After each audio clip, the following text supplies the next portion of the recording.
Hello, welcome to Collection Speed Dating at Fort Ticonderoga. The sun is shining, which means it's time to talk about cannons with me, Matthew Keagle, your curator.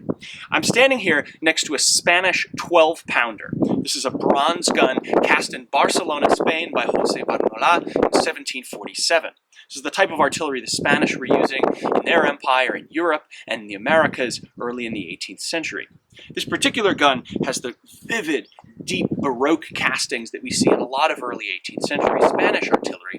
What's interesting about this particular piece is a couple of details on the side.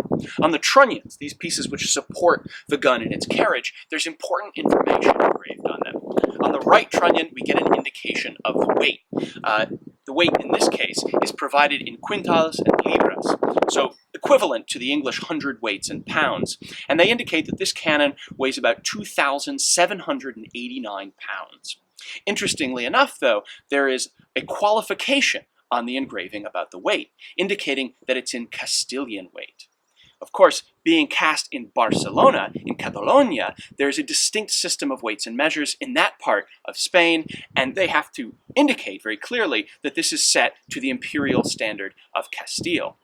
On the other trunnion, we have an interesting engraving, the only one of its kind we have here at Fort Ticonderoga, and an engraving that is an abbreviation which appears to say Bronces Viejos, or Old Bronze, which suggests that this cannon was made by melting down either captured or old cannon to reuse them to make into this new gun, a practice we know was common throughout the 18th century in various armies and countries, but we have physical evidence of on this cannon right here.